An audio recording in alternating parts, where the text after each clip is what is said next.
नोएडा में फ्लैट खरीदने वालों को नए साल से पहले बड़ी सौगात मिली है। अब तक नोएडा में फ्लैट की रजिस्ट्री सुपर एरिया पर होती रही है, लेकिन अब ऐसा नहीं होगा।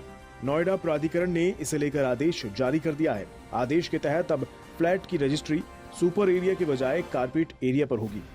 यह आदेश फ्लैट बायर्स के लिए बहुत बड़ी राहत है। अब जरा इस आदेश के फायदे समझिए। कारपेट एरिया पर रजिस्ट्री होने से स्टैंप ड्यूटी का खर्च कम हो सकता है। 20 से 25% ड्यूटी खर्च कम होने का अनुमान है। इस आदेश के बाद पारदर्शिता आएगी।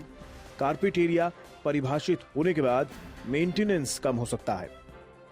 अब कारपेट एरिया भी डिफाइन होगा। ये एक आम बायर के लिए ट्रांसपेरेंसी इसमें ज्यादा क्लियर हो पाएगी। दूसरा फायदा जो मैं देख पा रहा हूँ वो मेंटेनेंस चार्जेस जो कि कारपेट एरिया पे अब लगेंगे, पहले सुपर एरिया पे लगते थे, तो बहुत ज्यादा क्लैरिटी बायर को नहीं होती थी। वो भी मेंटेनेंस चार्जेस अब कारपेट एरिया पे लगेंगे।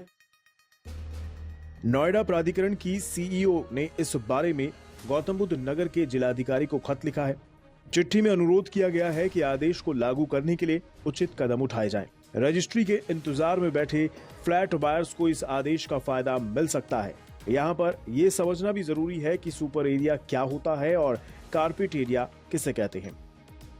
कारपेट एरिया वो जगह जिसे आप अपने घर में इस्तेमाल कर पाएंगे। कारपेट एरिया में bedroom, living room, kitchen, balcony, toilet और भीतरी दीवारों की मोटाई शामिल होती है। सुपर एरिया वो जगह जो आप फ्लैट के अंदर इस्तेमाल नहीं कर पाएंगे। सुपर एरिया में लॉबी में इस्तेमाल की गई जगह, एलिवेटर्स, सीढ़ियां और खेलने का इलाका शामिल होता है। रेरा आया, रेरा में कारपेट एरिया का काफी क्लियर डेफिनेशन दिया गया है और रूल्स में क्लियरली एग्रीमेंट टू सेल जब नोटिफाई हुआ उसमें ये कहा गया कि प्राइसिंग एट कारपेट एरिया क्या है वो डिस्क्लोज हो। इस वजह से एक मैं कहूँ कि इम्पॉर्टेंट कदम था और ये बायर्स को जानना जरूरी हो जाता है कि उसका एरिया नेट कितना मिलेगा और उसके लिए वो कितना दाम दे रहा है। आपको बता दें, 2 फ्लैट बायर्स ने कारपेट एरिया पर रजिस्ट्री के लिए लिखित पढ़त शुरू की थी। उनकी लंबी लड़ाई के बाद नोएडा प्राधिकरण का यह आदेश आया है। कारपेट और सुपर एरिया विवाद के चलते इस साल जनवरी में ग्रुप हाउसिंग फ्लैट की रजिस्ट्री पर रोक लगा दी गई थी, जिसके चलते 40,000 फ्लैट की रजिस्ट्री रुक गई थी। आदेश जो आया है ये फ्लैट खरीदारों के हित में है और बिल्डरों ने जो सुपर एरिया के नाम पर लूट मचा रखी थी उस पर लगाम आएगी।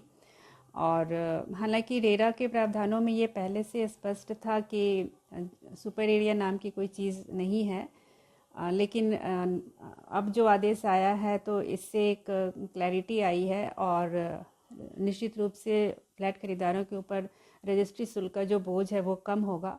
रेरा के प्रावधानों के तहत नए बिकने वाले फ्लैट्स कारपेट एरिया पर बेचे जाते हैं।